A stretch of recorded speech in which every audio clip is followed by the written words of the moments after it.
विद्युत धारा के चैप्टर में हम चालक में विद्युत धारा का सूत्र क्या है इस पर बात कर चुके हैं और ये सूत्र हमने बना दिया था। ठीक, इससे पीछे की क्लास में हमने ये सूत्र बना दिया था। अब हम बात करेंगे कि ये जो ड्रिफ्ट वेलोसिटी है, अपवाह वेग, यानी इलेक्ट्रॉन बहता है, अगर चार्ज आवेश अगर बहता है किसी चालक में तो वो किन बातों पर निर्भर करता है, उस पर कौन कौन से बल लगते हैं और उसके वेग किस प्रकार से आगे की दिशा में बलों के द्वारा प्रभावित होते हैं। हमने बात करनी है इसके बारे में, अपवाह वेग के बारे में। ठीक है, चलिए बनाते हैं सूत्र अपवाह वेग के लिए।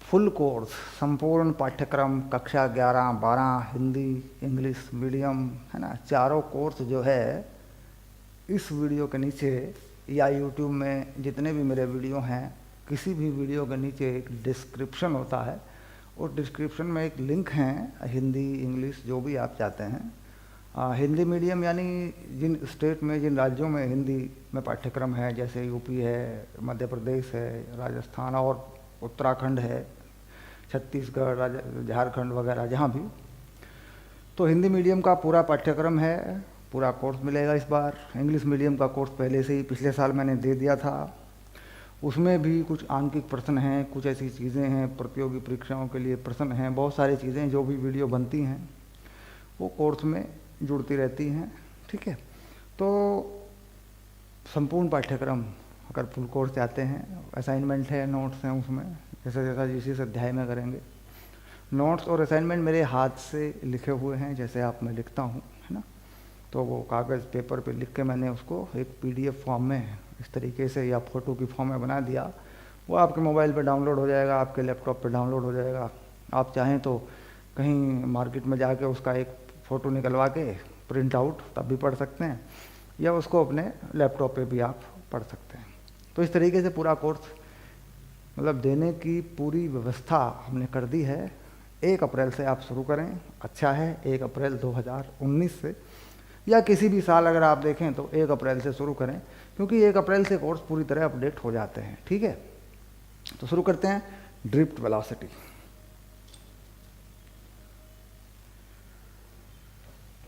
यानी अपवाह वेग, इंग्लिश में बोलेंगे इसको ड्रिफ्ट वेलोसिटी। ओके, ठीक। अब हमें देखना पड़ेगा कि ड्रिफ्ट वेलोसिटी यानी ड्रिफ्ट का मतलब क्या है। देखिए, ड्रिफ्ट का मतलब क्या है? बहना, किसी में से होकर बहना। ड्रिफ्ट वेलोसिटी हमने कहा, सिर्फ वेलोसिटी नहीं कहा, इसका मतलब है किसी में से होकर बहना, किसी बल के अधीन, किसी बल के द्वारा किसी में से होकर बहना, ये भी कह सकते हैं। ठीक, अब यहाँ पर पहले हम थोड़ा सा चालक बना लेते हैं, एक कंडक्टर बना लेते हैं ऐसे, ताकि हमें पता लगे।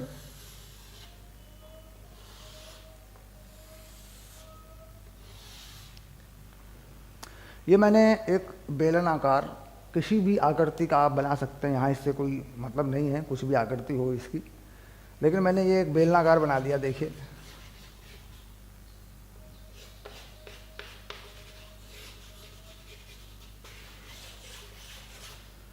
अब इसमें कुछ चालक इलेक्ट्रॉन हैं, चालक इलेक्ट्रॉन, जिसे कह सकते हैं मुक्त इलेक्ट्रॉन। हालांकि मैंने पिछली वीडियो में बताया था कि मुक्त इलेक्ट्रॉन चालक इलेक्ट्रॉन में थोड़ा सा फर्क होता है। अब इसमें अगर मान लीजिए मैं किसी इलेक्ट्रॉन पर बल लगाकर उसे किसी दिशा में चलाऊं, ठीक, तो वो इसके अंदर एक खास दिशा में बहेगा। लेकिन इससे पहले अगर मैं सोचूं कि वो इलेक्ट्रॉन अपनी मर्जी से, क्योंकि वो एक मुक्त इलेक्ट्रॉन है, जहाँ चाहे वो घूम रहा है। अब मान लीजिए मैं मुक्त इलेक्ट्रॉन का एक रास्ता बना दूं जहाँ वो अपनी मर्जी से घूम रहा हो, तो मैं क्या बना सकता हूँ? देखिए, मान लीजिए मैं ऐसे बना दूं, बस ये मुक्त इलेक्ट्रॉन का रास्ता है जिस रास्ते पे वो चल रहा है। कुछ थोड़े से समय के लिए मैंने ये रास्ता बना दिया, अपनी मर्जी से घूम रहा है। अब मान लीजिए मैं इस इलेक्ट्रॉन को यहाँ आगे इस तरफ निकालना चाहता हूँ, तो मैं क्या करता हूँ? इस पर एक बल लगाता हूँ। बल लगाने के लिए मैं एक विद्युत क्षेत्र इसको देता हूँ। विद्युत क्षेत्र देने का मेरा तरीका क्या है कि मैं इस पे एक विभवांतर लगा देता हूँ, यानी एक वोल्टेज सोर्स लगा देता हूँ, एक बैटरी लगा देता हूँ, ठीक। तो उसके लिए मैं इस पर कोई बैटरी लगाऊं और इसे एक विद्युत क्षेत्र दे दूं और मैं इसे आगे बढ़ाना चाहता हूं, तो मान लीजिए मैंने इसमें विद्युत क्षेत्र लगा दिया इस तरफ को, ऐसे। ये विद्युत क्षेत्र है और ये पूरे चालक के अंदर है। यानी मैं अभी एक इलेक्ट्रॉन की बात कर रहा हूँ, लेकिन ये जितने भी इलेक्ट्रॉन इसमें हैं, जो कंडक्शन इलेक्ट्रॉन है या मुक्त इलेक्ट्रॉन है, चालक इलेक्ट्रॉन है, जो चल सकते हैं, उनकी बात हो रही है। उन पे बल विद्युत क्षेत्र की विपरीत दिशा में लगेगा। विपरीत दिशा से मतलब आवेश कैसा है? आवेश है ऋणात्मक। यानी बल जो होता है, अगर बल को सूत्र से करें तो इलेक्ट्रॉन पर, ऐसे लिख सकते हैं, इलेक्ट्रॉन पर बल, ठीक। कौन से इलेक्ट्रॉन पर बल? जो चालक इलेक्ट्रॉन है या मुक्त इलेक्ट्रॉन है, तो किसी भी चालक इलेक्ट्रॉन पर बल, है ना। तो लिख सकते हैं किसी भी इलेक्ट्रॉन पर बल, है ना। अब ये जो बल है, ये अगर देखा जाए तो कैसा बल होगा? ये बल होगा -E, ठीक। जहाँ पर E क्या है? इलेक्ट्रॉन का आवेश है, माइनस नेगेटिव है, यानी जो इलेक्ट्रॉन का आवेश है ये उसका चिन्ह है जो बल में लगा हुआ है, और E है वो विद्युत क्षेत्र जो आपने बाहर से लगाया है, ठीक। अब बल के कारण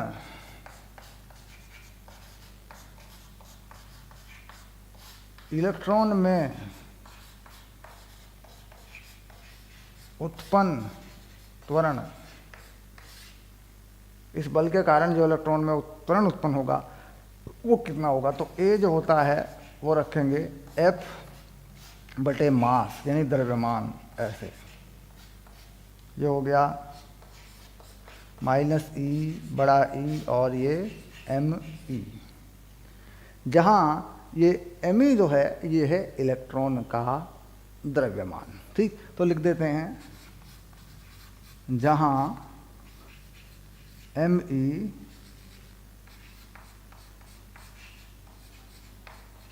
इलेक्ट्रॉन का द्रव्यमान है, ओके, ठीक। तो यानी अब ये बल लगने के कारण एक ऐसी दिशा में इलेक्ट्रॉन में विस्थापन होगा जो कि विद्युत क्षेत्र की दिशा के विपरीत होगी, ठीक। अब देखिए, विद्युत क्षेत्र मैंने लगाया इस तरफ को, तो इलेक्ट्रॉन में इस रास्ते में थोड़ा सा फर्क पड़ेगा। ये रास्ता कैसा हो जाएगा? अगर मैं देखूं तो ये रास्ता हो जाएगा थोड़ा सा इस तरीके से। ये देखिए, यानी ये इलेक्ट्रॉन का नया पाथ है बल लगने की वजह से। बाकी दिशाओं में, अन्य दिशाओं में जो वेग थे, ठीक, वो प्रभावित नहीं हुए, बल्कि आगे की दिशा में जो वेग का घटक था वो प्रभावित हुआ। यानी वेग का वो घटक जो विद्युत क्षेत्र की दिशा के विपरीत है वो प्रभावित हुआ, वो बढ़ा, उसको आगे की तरफ बढ़ा।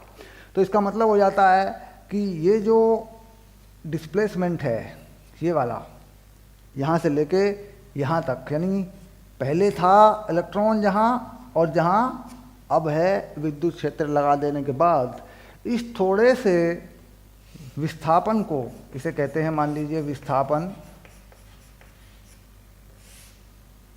इस थोड़े से विस्थापन को अगर थोड़े से समय से, जितना समय इसमें लगा है उससे डिवाइड कर दें, भाग कर दें, तो इसे कहते हैं अपवाह वेग। यानी ये जो विस्थापन है ये अपवाह का विस्थापन है, अपवाह विस्थापन, ड्रिफ्ट की वजह से डिस्प्लेसमेंट, अगर हम समझें इस बात को तो इसे कहते हैं, जो यहाँ पर वेलोसिटी बनेगी उसे कहते हैं ड्रिफ्ट वेलोसिटी, अपवाह वेग। ठीक, अब वो किस कारण से होगा, वो इस त्वरण के कारण होगा। ठीक, तो विद्युत क्षेत्र की विपरीत दिशा में अब हम लिख सकते हैं विद्युत क्षेत्र E की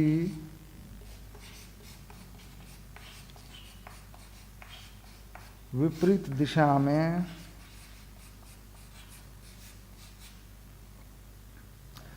किसी समयांतराल डेल्टा टी में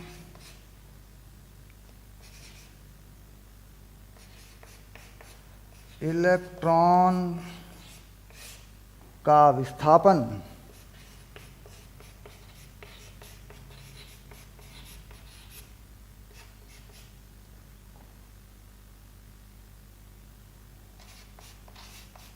जिस वेग के कारण होता है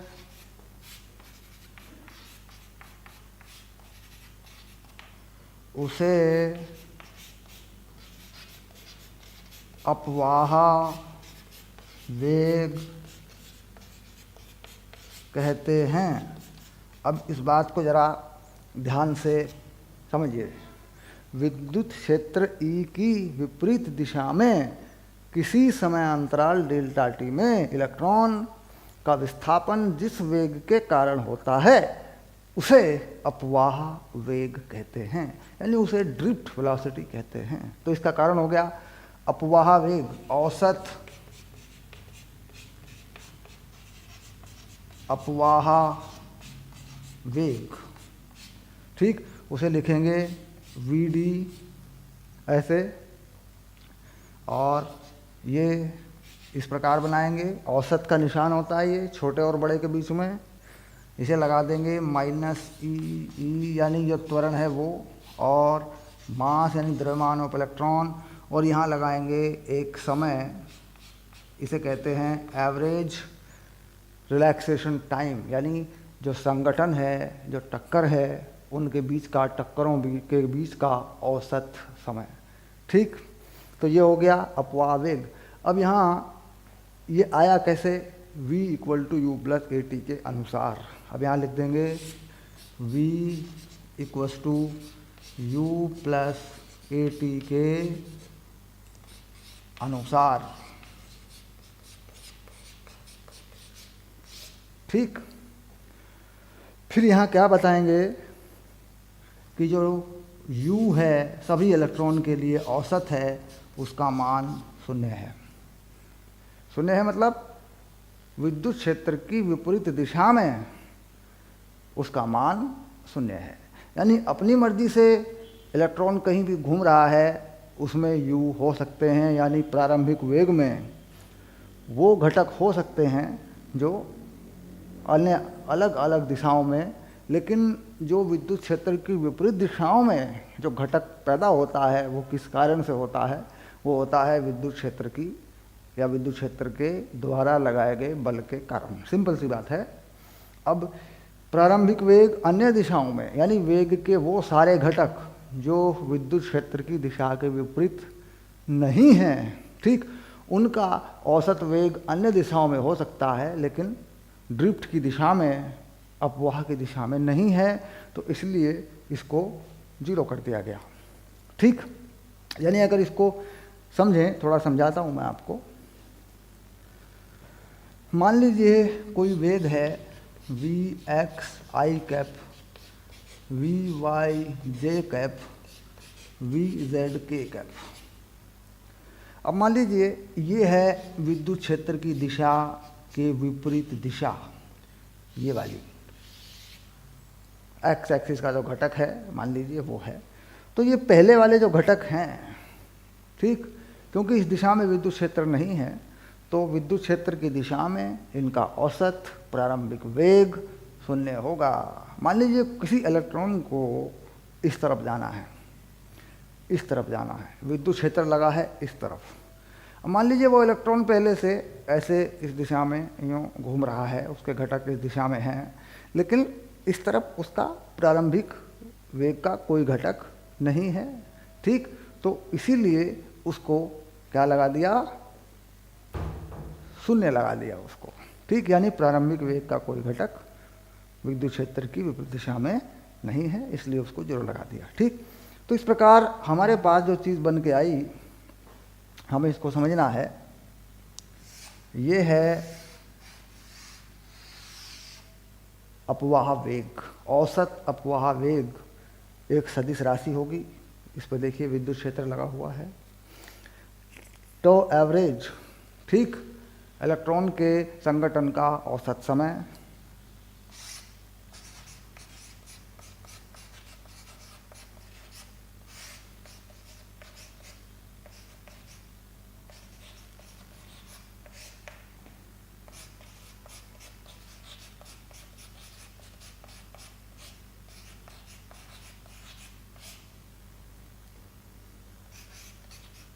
ऐसे लिख सकते हैं, देखो, टाउ एवरेज इलेक्ट्रॉन के संगठन का औसत समय। संगठन का औसत समय से मतलब कि इलेक्ट्रॉन की 2 लगातार टक्करों के बीच का समय, बस इतनी सी बात है। इलेक्ट्रॉन की 2 लगातार टक्करों के बीच का समय, क्योंकि लेटिस है, इलेक्ट्रॉन जालक में चल रहा है, उसकी टक्करें होती रहती हैं, दूसरे इलेक्ट्रॉनों से भी होती रहती हैं, एटम से भी होती रहती हैं, ठीक। तो 2 टक्करों के बीच में वो कितना आगे बढ़ गया, मान लीजिए यहाँ, ठीक, पहली यहाँ दूसरी, ये देखिए 2 टक्करें हो गई, इसके बाद एक टक्कर फिर यहाँ हुई, फिर एक टक्कर यहाँ हुई, तो कह रहे 2 टक्करों के बीच का। अब 2 टक्करों से मतलब यहाँ से और यहाँ से अगर ले लूँ तो ये हो गई 2 टक्करों के बीच का औसत समय। इसे कहते हैं रिलैक्सेशन टाइम। इसकी वैल्यू एवरेज लगाई है, औसत लगाया है, क्योंकि हमने औसत वेग निकाला है, औसत अपवाह वेग। अब बात करते हैं कि ये औसत अपवाह वेग किन बातों पर निर्भर करता है। तो यहाँ देखिए, सबसे पहली बात है इलेक्ट्रॉन का आवेश। इलेक्ट्रॉन का आवेश एक नियत मात्रा में, एक नियत भौतिक राशि है। विद्युत क्षेत्र घटाया या बढ़ाया जा सकता है। रिलैक्सेशन टाइम किसी भी धातु के अंदर मुक्त या चालक इलेक्ट्रॉन और धातु की प्रकृति पर निर्भर करता है, लेकिन फिर भी इसको तापमान बढ़ाकर कम किया जा सकता है। अगर हम इसका तापमान बढ़ा देंगे, टेम्परेचर बढ़ा देंगे, ठीक, तो इलेक्ट्रॉन का जो टक्कर है उसमें इलेक्ट्रॉन में ऊर्जा बढ़ जाती है, तो इलेक्ट्रॉन की जो टक्करें हैं वो जल्दी जल्दी होने लगती हैं, तो 2 टक्करों के बीच का समय घट जाता है। द्रव्यमान है इलेक्ट्रॉन का, ये भी एक नियत राशि है, ये भी कांस्टेंट है, ठीक। तो यानी 2 चीज़ें ऐसी हैं इसमें जो बदली जा सकती हैं ऐसे, ठीक। तो रिलैक्सेशन टाइम अलग अलग धातुओं में अलग अलग तरीक़ों से परिभाषित होते हैं, अलग अलग होते हैं। कॉपर में अलग है, एल्यूमिनियम में अलग है, लोहे में अलग है। उसके बाद फिर इसको तापमान से घटाया या बढ़ाया जा सकता है। विद्युत क्षेत्र, ठीक, कोई विभव लगाकर इसको भी घटाया या बढ़ाया जा सकता है। जैसे मान लीजिए मैंने यहाँ विद्युत क्षेत्र लगाया, अगर मैं यहाँ कोई विभव लगाना चाहूँ, किसी बैटरी से, किसी वोल्टेज सोर्स से इस विद्युत क्षेत्र को देना चाहूँ, तो कुल मिलाकर मैं ऐसे जोड़ सकता हूँ। देखिए,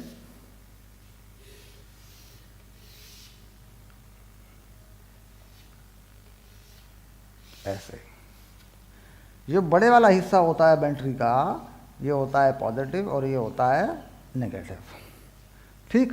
तो आप देख रहे हैं कि नेगेटिव से इलेक्ट्रॉन निकल के आएंगे, आगे बढ़ेंगे, है ना, और जो विद्युत क्षेत्र है वो पॉजिटिव से नेगेटिव की तरफ होती है। तो इस तरीके से ये बैटरी यहाँ लगाई जा सकती है, जिससे इस चालक के अंदर विद्युत क्षेत्र उत्पन्न हो जाता है। चालक के अंदर विद्युत क्षेत्र, हमने पढ़ा था इलेक्ट्रोस्टैटिक्स में कि चालक के अंदर विद्युत क्षेत्र बनता नहीं है, ठीक। तो उसकी वजह ये होती है कि जैसे ही हम चालक के अंदर विद्युत क्षेत्र देते हैं तो उसके अंदर के आवेश चलने लगते हैं और वो कुछ ऐसी स्थिति बना लेते हैं कि फिर अंदर का जो विद्युत क्षेत्र है, अंदर जो आवेश इधर उधर गया, उसने बाहर के विद्युत क्षेत्र के विपरीत दिशा में विद्युत क्षेत्र बना दिया, तो जीरो हो जाता है। तो इसका मतलब ये होता है कि जैसे हम यहाँ से विद्युत क्षेत्र लगाते हैं तो इसके अंदर के इलेक्ट्रॉन इस तरीके से चलते हैं कि इस चालक के अंदर विद्युत क्षेत्र जीरो होने लगे, ठीक। तो इलेक्ट्रॉन को इस सिरे से इस सिरे तक लेके आएँ या इस सिरे से इस सिरे तक लेके आएँ तो ये जाहिर सी बात है कि ये विद्युत क्षेत्र जीरो बना लेगा, लेकिन इलेक्ट्रॉन को यहाँ रोका नहीं जा रहा है, इलेक्ट्रॉन को चलाया जा रहा है, घुमाया जा रहा है।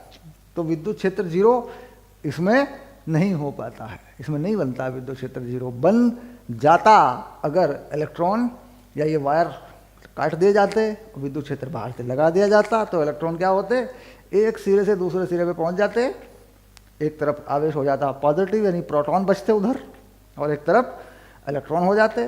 तो प्रोटॉन इलेक्ट्रॉन की वजह से पॉजिटिव नेगेटिव चार्ज बन जाता, उससे विद्युत क्षेत्र बन जाता जो बाहर से लगाए गए विद्युत क्षेत्र के बराबर और विपरीत हो जाता। सिंपल सी बात है।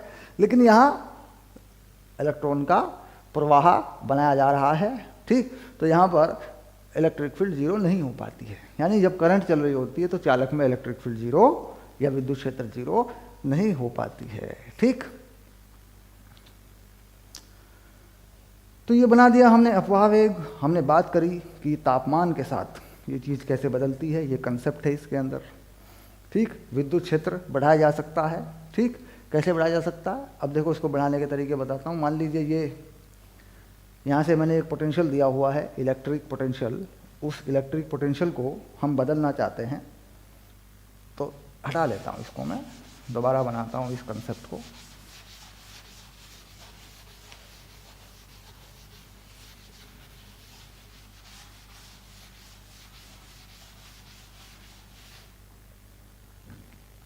अब मान लीजिए ये मैंने पोटेंशियल दिया V और जो चालक की लंबाई है उसको मैंने मान लिया L, ठीक। तो यहाँ पर हमारे पास एक सूत्र है जो हमने पिछले अध्याय में पढ़ा विभवांतर को लेकर के। वो क्या है, देखिए V होता है EL और ये चीज़ आती है dV = TdR से, इस तरीके से। यानी जो विभवांतर है वो विद्युत क्षेत्र और विस्थापन, कितनी दूर कितना डिफरेंस बनाना है। तो यहाँ मैं क्या करता हूँ कि इसका परिमाण लगा देता हूँ। ये जो dr है कितनी दूर तक लग रहा है, तो ये चालक की लंबाई बना दी मैंने, ठीक। इलेक्ट्रिक फील्ड यानी इसको E लिख लिया, तो मैंने इसको परिमाण में लिख दिया सीधा, क्योंकि मुझे सिर्फ पता करना है कि V से L कैसे या L से V से E कैसे घटता बढ़ता है। तो मैंने देखा कि जो E है वो बदल गया, देखिए विभवांतर बटे चालक की लंबाई, ठीक। यानी कि अगर मैं विभवांतर को बढ़ाता हूँ, चालक की लंबाई को उतना ही रखता हूँ, यानी किसी भी एक चालक में मैं लंबाई को नियत रखता हूँ, कांस्टेंट रखता हूँ और विभवांतर को बढ़ाता हूँ, इस बैटरी से वोल्टेज बढ़ाता हूँ, तो विद्युत क्षेत्र बढ़ता है। विद्युत क्षेत्र बढ़ने के कारण जो अपवाह वेग है, ड्रिफ्ट वेलोसिटी है, वो बढ़ जाती है। लिख लेते हैं VD फिर से ऐसे, ठीक। ये आ गया, देखिए फिर लिख दिया मैंने वापस। तो ड्रिफ्ट वेलोसिटी बढ़ जाती है, यानी विभवांतर बढ़ाने से बढ़ जाती है, लेकिन उसमें शर्त ये है कि जो चालक की लंबाई है, ठीक, वो उतनी ही रहनी चाहिए, ठीक। अब मान लीजिए मैं विभवांतर वही रखता हूँ, विभवांतर नहीं बदलता मैं चालक की लंबाई बढ़ा देता हूँ, ठीक। विभवांतर मैंने जो लगाया वही है, चालक की लंबाई बढ़ा दी मैंने, तो उससे क्या होगा, विद्युत क्षेत्र का मान घट जाएगा, तो इससे ड्रिफ्ट वेलोसिटी जो है वो कम हो जाएगी, अपवाह वेग कम हो जाएगा। ये दो बातें हैं जो विभवांतर और लंबाई से जुड़ी हुई हैं। या फिर सीधे विद्युत क्षेत्र पर भी बता सकते हैं, विद्युत क्षेत्र बढ़ा तो अपवाह वेग बढ़ा, विद्युत क्षेत्र घटा तो अपवाह वेग घटा। अब इसके बाद दूसरी चीज़ है संगठन का समय यानी रिलैक्सेशन टाइम। रिलैक्सेशन टाइम पे मैंने बताया कि तापमान बढ़ाने पर इलेक्ट्रॉन को ऊर्जा मिल जाती है, उनकी गतिज ऊर्जा बढ़ जाती है, इलेक्ट्रॉन की दो टक्करों का समय कम हो जाता है। तो इसका मतलब होता है कि टेम्परेचर बढ़ाने पर अपवाह वेग घट जाता है। ठीक, तो यानी इस तरीके से लिख सकते हैं, यहाँ छोटा सा एक प्रोग्राम बना सकते हैं।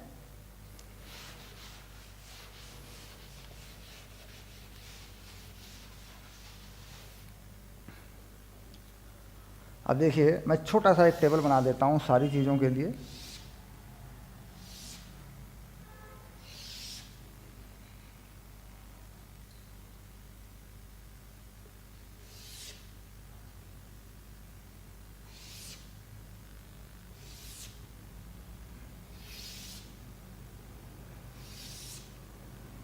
ऐसे बना देता हूँ। अब मान लीजिए मैं लेता हूँ पहले केस में विद्युत क्षेत्र, दूसरे में विभवांतर, फिर लंबाई, और फिर यहाँ लेता हूँ टेम्परेचर। टेम्परेचर को टेम्प लिख देता हूँ, तापमान ऐसे लिख देता हूँ। ठीक, यहाँ लिख देता हूँ तापमान। ठीक, अब यहाँ पर इन चीज़ों को मान लीजिए मैंने विद्युत क्षेत्र बढ़ाया, तो विद्युत क्षेत्र को बढ़ाया तो मैंने ये लिखा। ठीक, तो अपवाह वेग बढ़ा, तो यहाँ लिख देता हूँ मैं Vd ऐसे। तो अगर मैंने विद्युत क्षेत्र बढ़ाया तो अपवाह वेग क्या हुआ, बढ़ा, तो मैंने ऐसे बना दिया। देखिए विभवांतर मैंने बढ़ाया, लंबाई वही रखी, तो भी विद्युत क्षेत्र बढ़ा, तो इससे भी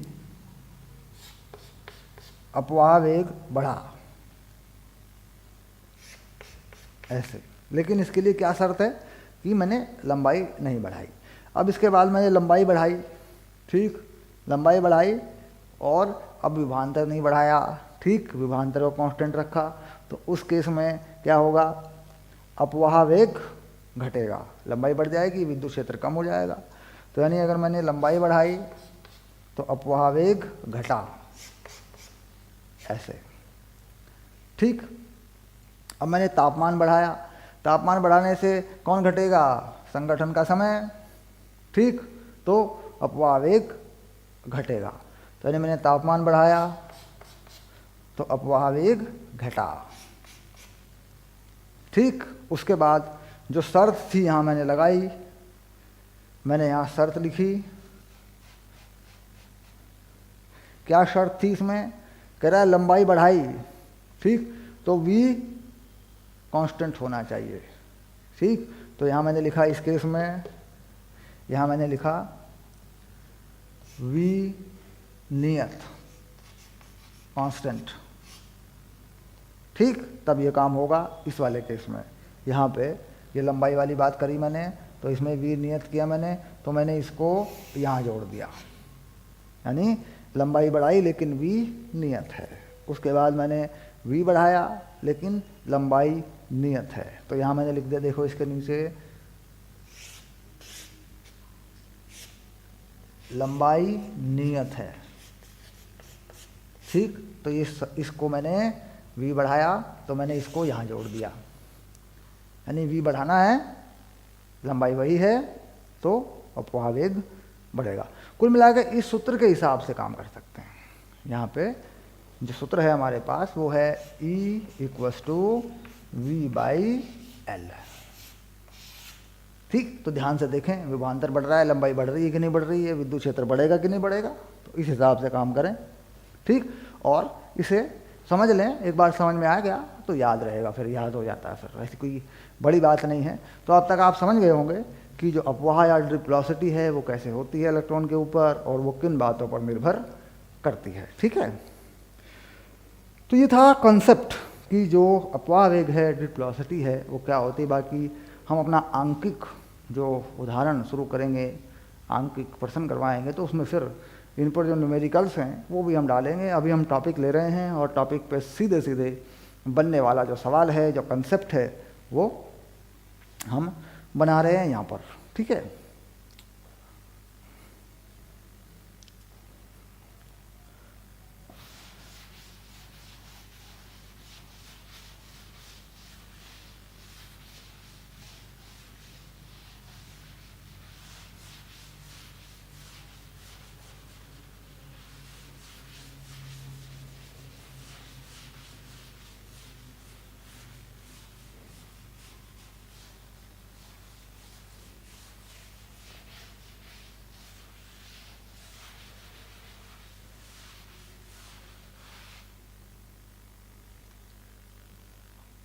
अब बात करते हैं अपवाह वेग के परिमाण को सीधे किसी सवाल में डालना हो तो क्या करेंगे। अपवाह वेग का परिमाण, तो इसे लिख देंगे वी डी सदिश का परिमाण। तो क्या करेंगे, ई एम ई टॉ एवरेज, ऐसे लिख देते हैं। ठीक, टॉ एवरेज पे भी आप एवरेज ना लिखें तो इस तरह का निशान छोटे बड़े का लगा सकते हैं। तो ये देखिए परिमाण है, विद्युत क्षेत्र है, इलेक्ट्रॉन का द्रव्यमान है, इलेक्ट्रॉन का आवेश है। और अगर यहाँ मैं इसको सिर्फ ऐसे लिख दूँ वी डी वन परिमाण को, तो एवरेज 1 और एम ई। ठीक, किसी एक चालक के लिए मैं ऐसा लिख दूं, किसी एक तार के लिए, वायर के लिए, है ना, और दूसरे के लिए लिख दूं V D two E two tau A V two, है ना। देखो वर्ग लगा दिया मैंने, है ना।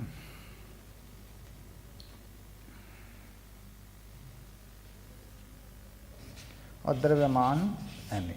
ठीक, तो मान लीजिए मुझे तुलना करनी होगी तो मैं क्या करता हूँ, V D one V D two, ये चीज़ें कट जाएंगी। देखिए ये आ गया ई वन टॉ एवरेज 1 और ई टू टॉ एवरेज 2, है ना, ये आ गया। देखिए सिंपल। तो यहाँ से अपवाह वेग की तुलना हो जाती है। अब इसके बाद इसमें दो चीज़ें आपको जोड़नी होती हैं। क्या कि V1 E1 L1 और V2 E2 L2।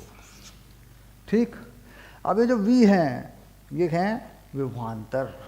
कई बार क्या होता है कि इस V को ही हम वेग समझ लेते हैं। तो ये V जो है, बड़ा V, ये क्या है, ये चालक पर लगाया गया, चालक के सिरों पर लगाया गया विभवांतर है। और जो VD लिखा है ना, ये है अपवाह वेग या ड्रिफ्ट वेलोसिटी। ठीक, तो जो प्रतीक हैं, जो सिंबल हैं, उनका ध्यान रखें। इस प्रकार हम इस इस E1 को यहाँ पे जोड़ सकते हैं, इस E2 को यहाँ पे जोड़ सकते हैं। तो फिर हम विभवांतर लंबाई में भी ड्रिफ्ट वेलोसिटी की या अपवाह वेग की तुलना कर सकते हैं। तो ये सीधी सी बात है, देखो ये। ठीक, तो प्रश्न में, सवाल में ध्यान से पढ़ें कि अपवाह वेग या अपवाह वेगों की तुलना अगर करनी है तो तापमान पे करनी है, विद्युत क्षेत्र पे करनी है, लगाए गए विभवांतर पे करनी है, या तारों की लंबाई पे करनी है, ये ध्यान से करें। ठीक, तो ये था अपवाह वेग और इससे जुड़े हुए कुछ कंसेप्ट, यानी क्या क्या प्रश्न उस पर पूछे जा सकते हैं। ठीक है, आगे के वीडियो में फिर चलेंगे अगली क्लास में, और ओम का नियम, प्रतिरोध, है ना, इन सब बातों पर बात करेंगे और सूत्र बनाएंगे। ठीक है, अभी हम सूत्र बना रहे हैं। सूत्रों पर आधारित जो सामान्य से प्रश्न होते हैं उन प्रश्नों को हल कर रहे हैं। क्लास में पूछे जाते हैं, बोर्ड एग्जाम में पूछे जाते हैं। फिर एनसीईआरटी के हल जोड़ेंगे, धीरे धीरे वो भी आ रहे हैं, और फिर प्रतियोगी परीक्षाओं के लिए प्रश्न भी जोड़ेंगे। ठीक है, बाय।